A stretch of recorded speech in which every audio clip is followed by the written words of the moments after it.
আমি নিজেকে ধন্য মনে করি। এমন একটি দেশে জন্মগ্রহণ করেছি, যে দেশ শাহজালালের দেশ, শাহপরাণের দেশ, শাহ মাকদুমের দেশ, তিতুমিরের দেশ। যে দেশে আল্লাহ রাব্বুল আলমিনের সর্বোচ্চ নিয়ামত ছড়িয়ে রয়েছে। আপনি যে সময় যাই চান, আলহামদুলিল্লাহ আমাদের দেশে রয়েছে।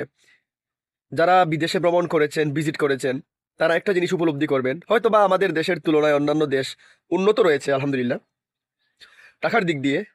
কিন্তু আপনি যদি শান্তির দিক খুঁজেন, আপনি আবহাওয়ার দিক চিন্তা করেন, রিজেকের বিষয়টা চিন্তা করেন, তাহলে আমাদের বাংলাদেশ হচ্ছে ভরপুর। আমাদের এই সঠিক মূল্যায়ন না থাকার কারণেই কিন্তু আজকে আমরা এই অবস্থার মধ্যে দাঁড়িয়ে আছি। আপনি যদি এটার সঠিক ব্যবহার করতেন, বা আমরা সঠিক ব্যবহার করতাম, তাহলে অবশ্যই আল্লাহর এই দেয়া নিয়ামতকে আরও বেশি বেগবান করা যেত, আরও বেশি ত্বরান্বিত করা যেত। এতে করে আমরা আরও বেশি উন্নতি লাভ করতে পারতাম। কিন্তু আমরা এই উন্নতির দিকটাকে বাদ দিয়ে, যে দেশ আমার জন্মভূমি, যে দেশে আমি বড় হয়েছি, আমরা বড় হয়েছি, ওই দেশের সাথেই আমরা গাদ্দারি করি। নিজের ব্যক্তি স্বার্থের জন্য, নিজের সুবিধার জন্য আমরা এই জিনিসগুলো করে থাকি।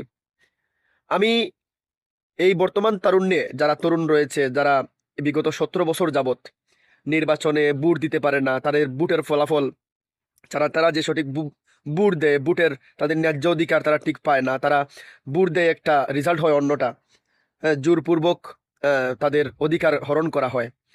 এই হতাশার এই লগ্নে, এই সময়ে আমরা বারবার বারবার দেখে আসছি, বিগত 17 বছর ফ্যাসিস্ট হাসিনা আমাদের প্রত্যেক জনগণের, সর্বসাধারণের, সকল শ্রেণীর মানুষের ন্যায্য অধিকার, আমাদের দাবি, আমাদের চাওয়া পাওয়া, সব জিনিসগুলোকে হরণ করে একনায়কতন্ত্রকে বাস্তবায়ন করার জন্য তারা প্রতিনিয়তই কাজ করে গেছে। এবং এই জুলাই বিপ্লবের পরে, 5ই আগস্টের পরে যারা এই দেশকে স্বাধীন করেছে, যারা এই দেশকে সুন্দর একটি দেশে রূপান্তর করেছে, আর যারা নিজের জানমালকে বিসর্জন দিয়ে একটি দেশ, একটি সার্বভৌমত্ব রক্ষার জন্য বিসর্জন দিয়েছে, আমরা তাদেরকে অবমূল্যায়ন করতেছি। বিগত 17 বছর যাবৎ আমরা সোশ্যাল মিডিয়ার মাধ্যমে দেশবাসী যে জিনিসটা উপলব্ধি করেছে, এই দেশকে যারা মনে প্রাণে ভালোবাসে, যারা এই দেশকে তাদের জীবনকে বাজি রেখে ভালোবাসে, তারা নির্বিচারে, তারা অন্যায়ভাবে ফাঁসির মঞ্চে ঝুলেছে, না হয় জেলখানাতে তাদের জীবন অতিবাহিত করতেছে। তারই মধ্যে যদি আমি বলি, আমাদের জামাতের নিজামী সাহেব, আলী হাসান মোহাম্মদ মুজাহিদ সাহেব, আল্লামা দেলাওয়ার হোসেন সাইদি সাহেব সহ বিএমপির আমাদের সিলেটের প্রাণ আমাদের সিংহপুরুষ জনাব এম ইলিয়াস আলী, যিনি এই সার্বভৌমত্বকে রক্ষার জন্য দিনে রাতে উনি অক্লান্ত পরিশ্রম করেছেন। এই আমাদের চিরশত্রু ভারতের বিরুদ্ধে প্রতিনিয়ত যিনি যুদ্ধ করেছেন, যার অক্লান্ত পরিশ্রমের আমরা তার কোনো মূল্যায়ন দিতে পারি নাই, সেই দেশের মানুষ আজ এম ইলিয়াস আলী সাহেব, আমাদের বিএনপির নেতা সাকা চৌধুরী, বাংলাদেশের প্রেসিডেন্ট শহীদ জিয়াউর রহমান সাহেব, ওনার স্ত্রী বেগম জিয়া সহ কিছু স্বার্থন্বেষী মানুষ আমাদের এই দেশের বড় বড় মাথা, বড় বড় মেধাবীদের সাথে গাদ্দারি করেছে। বিনদেশিরা এসে আমাদের দেশে তাদের পাকে আমাদের ঘরের বুকের উপরে রেখে আমাদের নৌজওয়ান সেনাবাহিনীদেরকে তারা নির্বিচারে হত্যা করেছে আমাদের এই দেশের গণতন্ত্রকে, হত্যা করেছে আমাদের দেশের কৃষককে, হত্যা করেছে এই দেশের সকল আইন। কিন্তু আমরা তার সাথে তাল মিলিয়ে কিছু স্বার্থন্বেষী, কিছু উগ্র দেশের সাধারণ মানুষের অধিকার, সাধারণ মানুষের অবস্থাকে হরণ করার জন্য তারা প্রতিনিয়ত কাজ করে যাচ্ছে।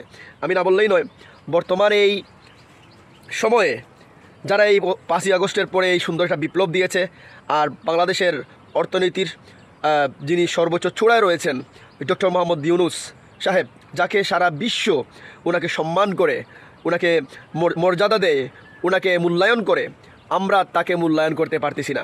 আমরা কিছু স্বার্থন্বেষী মানুষের সাথে হাত মিলিয়ে, আমরা কিছু সুবিধাবাদী মানুষের সাথে হাত মিলিয়ে সাময়িক কিছু সুবিধার জন্য আমরা এই সুন্দর সরকারকে সমালোচনার পাত্র বানাচ্ছি। নির্বাচন একটি দেশের গণতান্ত্রিক অধিকার। প্রত্যেক মানুষ তার গণতান্ত্রিক অধিকার খুঁজে পাবে তার নিজের রুচির মধ্য থেকে। আর এই রুচি হচ্ছে এই দেশের ভালো মন্দের জন্য। এই দেশের মালিক হচ্ছে এই দেশের জনগণ, এই দেশের মানুষ।